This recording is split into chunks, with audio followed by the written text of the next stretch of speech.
Thank you all so very much for coming and being a part of this.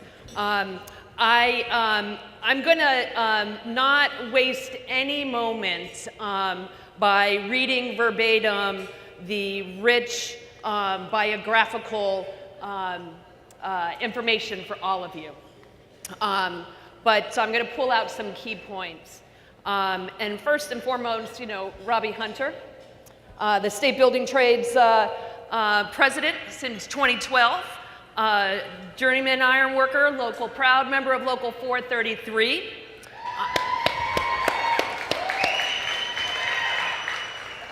Ken Rigmaiden is the painters president since 2013. He journeyed out in 1980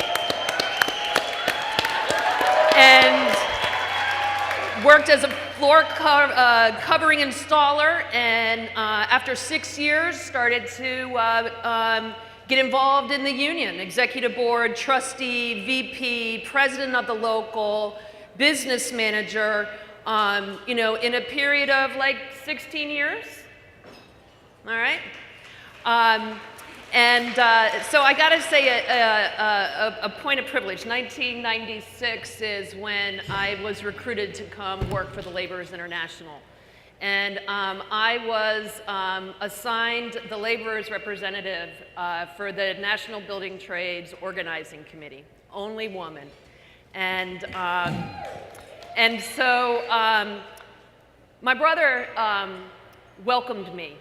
And when it comes to peer-to-peer support, my brother there was with me, and I thank you.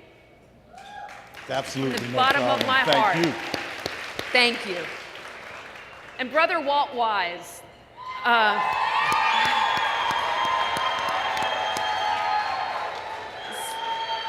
my brother here started in 1973.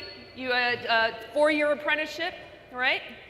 And Roanoke, Virginia, right? Local 697. Served as a business manager before being appointed a general organizer in 1997 and was elected in 2011. So another point of privilege. One of the duties that I have is Terry O'Sullivan, the president of the Laborers, is a leader on the executive council. And so I've had the opportunity to get to know Walt. And Walt gets a special shout out for we have a workshop at the National Building Trades Conference. And you would say the National Building Trades Legislative Conference, the demographics are a bit different, eh? Yes. Little bit. Yeah, a little bit. For now. For now. And so we had, that's my brother. So a shout out to the character and just being an awesome man through and through, and keeps on showing it. So we had a women's workshop that we sponsored. It was the last workshop of the day, so you're worried about turnout. And in walks Walt Wise. I'm like, holy shit, I got a general president in the workshop, and he stayed the whole time. And so, brother, you are there. You are a champion. Every single one of you are a champion. So I want to welcome you. And so I'm going to throw out the questions. And I'm going to throw this question out to each of you. Just want us to be mindful about the time, because sometimes we get hooked on our stories like I just did. And so just be mindful. The first question that I'm going to pose to all of you is, we've got your bio, and the bios are in the back of the book. So tell us one lesson from your own success in the trade that you think could help women to advance. Robbie? And you were going to pick on me first. If you need an interpreter for me, the lady from Australia might be able to help. So if anybody doesn't understand what I'm saying, there's my kindling right there. I came to America in 1978, and I had served my apprenticeship in England and Ireland, and I'd worked in the shipyards. And I think I spoke last time, I started in the shipyards at 15, and there was steel flying everywhere, and guys were screaming and shouting. They all had whiskers. I thought they were going to eat me. And, you know, I survived just like everybody in this room. And I came to America, and my first job in Los Angeles, I boomed around the country. I was in the Union Hall, and I was a boomer in Los Angeles, and they called in for 50 iron workers for a refinery. So it was a mad rush, and I got in on the job, and I got out there, and we're all in the big room, and they're signing us up, and all the foremen came running in, and they'd go, I want that guy, and I want this guy, and I want that guy. And I was the last one standing. I was the guy that nobody picked. I was young, I was somewhat small, and so they just judged me like a book, you know? And I liked that. I always liked that. It was the same anywhere I went. And I said, we'll see tomorrow. Within 3 days, half those guys were over at the bottom of a column with the one guy that came in late that got stuck with me saying, can I borrow that guy? Can I have him? That's the lesson, and that's the lesson for everybody in this room. They can judge you as they want to judge you. It's their defect if they judge you wrong. It's what you got inside you, and I know what everybody in this room's got inside you. Keep that. Nice. Nice. Walt? Thank you for the great invitation to be here. I'm having a great time. Thanks for the support of all the iron workers that are here and everybody who's here at the conference. You know, talking to many of them yesterday, my story isn't much different from many of them. I didn't have anybody in the ironworking trade, no family. I really discovered it by accident, and from the first day I knew this is what I wanted to do. It fit everything that I always wanted in life. So I went to the local union, went there cold, said I want to be an apprentice, told me to come back in November. We take applications once a year. Persisted, came back in November, went in, got accepted, started work. This is 1973, Southwest Virginia. Walked down as a new apprentice down a hill towards the gang shack. Had a ponytail about down to my shoulder blades. And so you're not the only ones who's heard, here comes the girl. But I knew when I showed there that we did have one thing in common with everybody in that job was our love for doing ironwork, our passion for the trade. And that's what helped build the relationships with the good people on the job. And one thing you have to do, you have to discount the assholes. You have to expose them for what they are. And you focus on building those relationships with the 90% of great people out there in the field who's going to be your support for you. And once they understood I came there to work hard, I wanted to learn the trade, I was passionate about it, the good ones stepped up, helped me, taught me my craft. And since then, it's always been the two things: do the best job I can day in and day out, and you do the same, whether it's an iron worker, whatever path that you take, you do the best job that you can, and never be afraid to step up to added responsibility, whether it's a job as a foreman, as a project manager within your local union, and whatever you want to do. I didn't start out wanting to be the general president, but it's been a long road, but I'm here today, and I'm glad I am.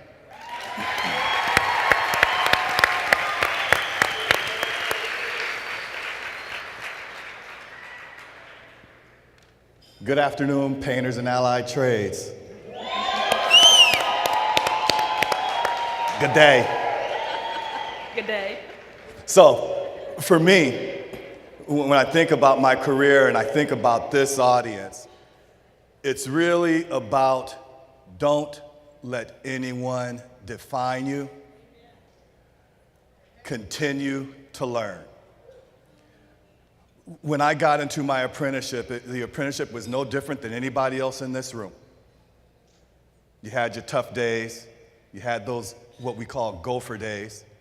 Go for this, go for that. And because at the time, in 1976, you were women apprentices in non-traditional occupations.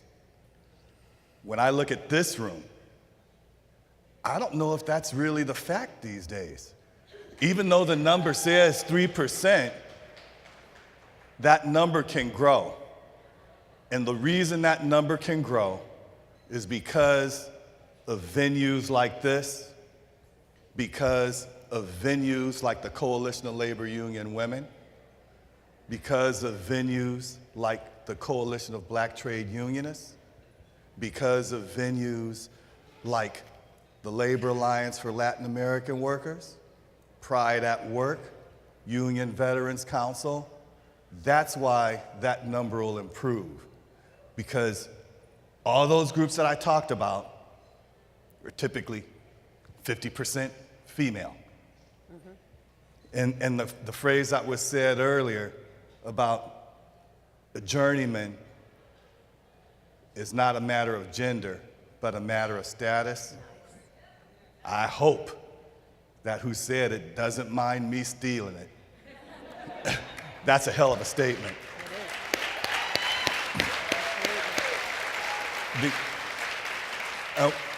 And if I think about my career, and I want to talk about those young lionesses who are in here, those apprentices, because I know we've got some apprentices in here, those continuing journey persons. When you think about your career, and as you get your key, you know, what's that first key? You get in that apprenticeship program. That second key is going to work, getting your hours, going to class. That third key is becoming and attaining that journeyman status. But it doesn't stop there. It does not stop there. You have to continue to learn. You have to continue to be of value, not only to your employer, more importantly, to your union, and most importantly, to yourself and your family. If you don't have that attitude, and if you don't face up to those challenges that we all face in one form or another,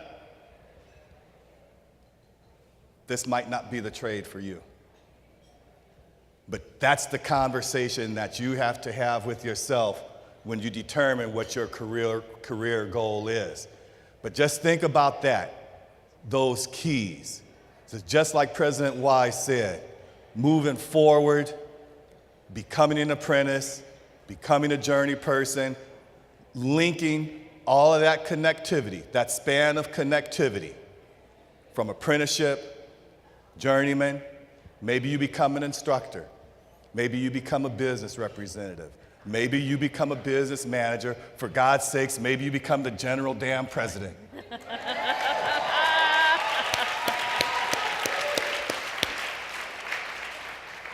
That's what I think about when I'm at this venue. That's what I think about when I look over the span of my career and the way I was able to connect things. Not because of so much skill, but being able to see an opportunity, and maybe that became my next key. So that's what I want to encourage this group, and to tell you that I'm continuing to learn. That's why I'm here. I want to know more. I want to know how to make sure that my union is not just adopting policy, but changing culture.